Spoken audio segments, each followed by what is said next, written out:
Good day, everyone. Today we will be reading the book of Proverbs. The book of Proverbs is written by King Solomon, son of David. He was the wisest man in the world.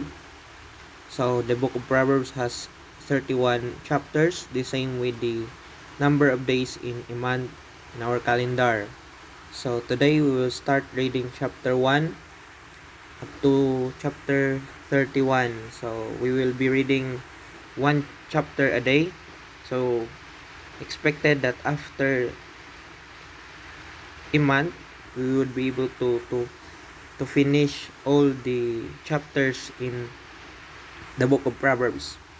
So Proverbs chapter 1 verse 1, the Proverbs of Solomon, son of David, king of Israel, for attaining wisdom and discipline, for understanding words of insight, for acquiring a disciplined and prudent life, doing what is right and just and fair, for giving prudence to the simple, knowledge and discretion to the young. Let the wise listen and add to their learning, and let the discerning get guidance. For understanding proverbs and parables, the saying and riddles of the wise, the fear of the Lord is the beginning of knowledge, but fools despise wisdom and discipline. Listen, my son, to your father's instruction, and do not forsake your mother's teaching. They will be a garland to grace your head and a chain to adorn your neck. My son, if sinners entice you, do not give in to them. If they say, "Come along with us, let's lie in wait for someone's blood, let's waylay some harmless soul, let's swallow them alive like the grave and whole like those who go down to the pit. We will get all sorts of valuable things and fill our horses with plunder. Throw in your lot with us, and we will share a common purse. My son, do not go along with them. Do not set foot on their paths, for their feet rush into sin. They are swift to shed blood. How useless to spread a net in full view of all the birds. These men lie in wait for their own blood. They waylay only themselves. Such is the end of all who go after ill-gotten gain. It takes away the lives of those who get it.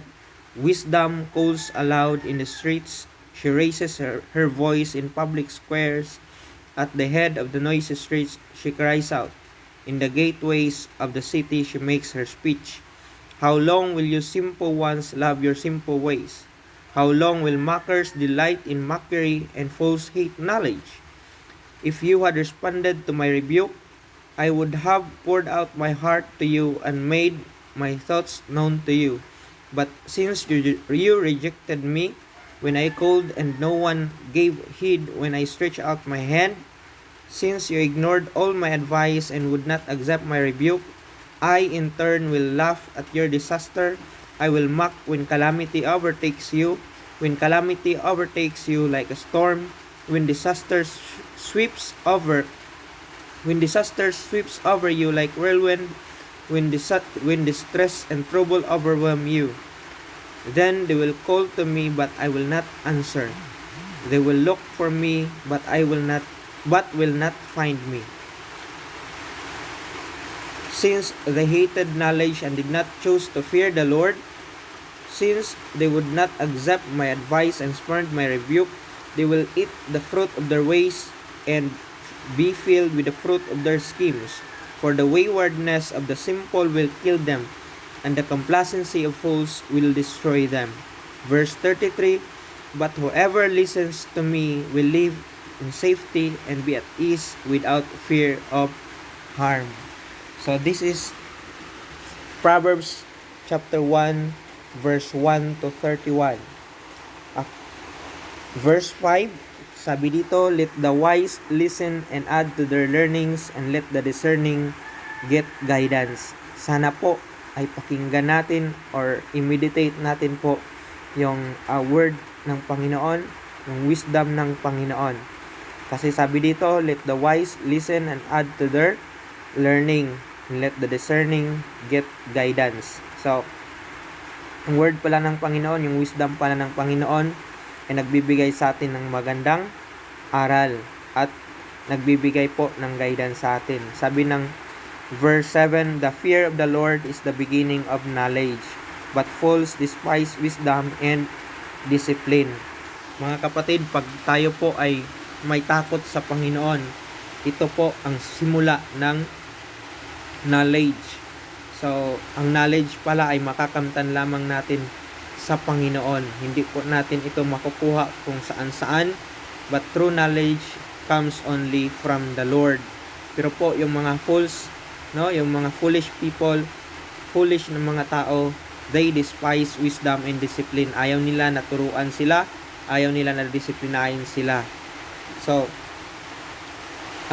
halimbawa po, itong the fear of the Lord, magbibigay lamang po ako ng isang illustration.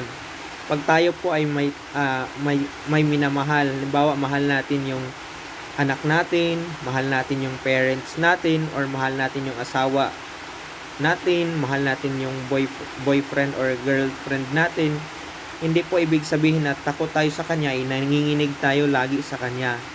Ang ibig po sabihin nito, halimbawa, pag ikaw, mahal mo ang tatay mo, mahal mo ang nanay mo, takot ka na ma-discourage sila, takot ka na masaktan mo sila, so gagawin mo lahat ng mga gusto nila. Gagawin mo kung ano yung tama para hindi sila masaktan sa'yo.